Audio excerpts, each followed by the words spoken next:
ఒక cinema rush అంతా పూర్తయ్యాక ఫస్ట్ కాపీ రెడీ కావడానికి ముందు మొదటిగా ఆ చిత్రాన్ని చూసేది సంగీత దర్శకుడు.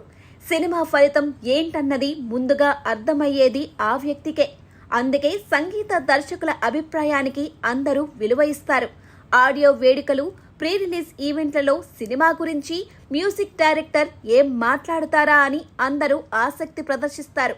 వాళ్ళు మంచి ఎలివేషన్ ఇస్తారంటే సినిమా బాగుంటుందని ఆశలు పెట్టుకుంటారు.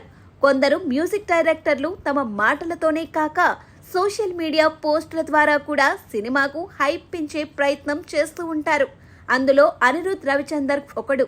అతను ఫైర్ ఎమోజీలతో పోస్టు పెట్టాడంటే సినిమా ఒక రేంజ్లో ఉంటుందని ప్రేక్షకుల నమ్మకం పెట్టుకుంటారు. జైలర్ సహా కొన్ని చిత్రాలకు తన అంచనా ఫలించింది.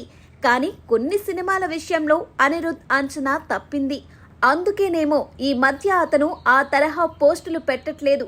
కూలీ సినిమాకు కూడా అతను ఇంకా ఫైర్ ఎమోజీ పోస్టు పెట్టకపోవడంతో ఈ చిత్రంపై అనిరుద్ అంచనా ఏంటో అనే ఉత్కంఠతతో ఉన్నారు సూపర్ స్టార్ ఫ్యాన్స్.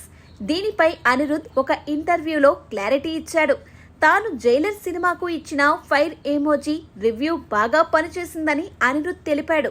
ఆ సినిమాకు బాగా ఎగ్జైట్ అయి ఆ పోస్ట్ చేశానని, కానీ తరువాత ప్రతి సినిమాకు ప్రేక్షకులు అలాంటి పోస్ట్ ఆశించడం మొదలు పెట్టారని అతను చెప్పాడు.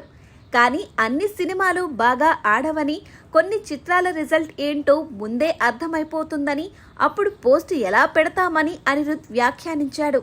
తాను పోస్టు పెట్టకపోతే సినిమా మీద అనుమానాలు వస్తాయని, అలా అని అబద్ధం చెబితే క్రెడిబిలిటీ దెబ్బతింటుందని, ఇది తన మీద చాలా ప్రెజర్ మొదలైందని, అందుకే ఒక దశ దాటాక ఇక ఫైర్ ఎమోజీలతో రివ్యూలు ఇవ్వకూడదని నిర్ణయించుకున్నానని ఆపేసినట్లు అనిరుద్ తెలిపాడు. అయితే కూలీ సినిమా విషయంలో అభిమానులకు సందేహాలేమీ అక్కర్లేదని, సోషల్ మీడియాలో పోస్టు పెట్టకపోయినా ఇంటర్వ్యూ ద్వారా చెబుతున్నానని, దానికి ఫైర్ ఎమోజీలతో రేటింగ్ ఇస్తున్నానని, సినిమా అదిరిపోయిందని అనిరుద్ చెప్పాడు.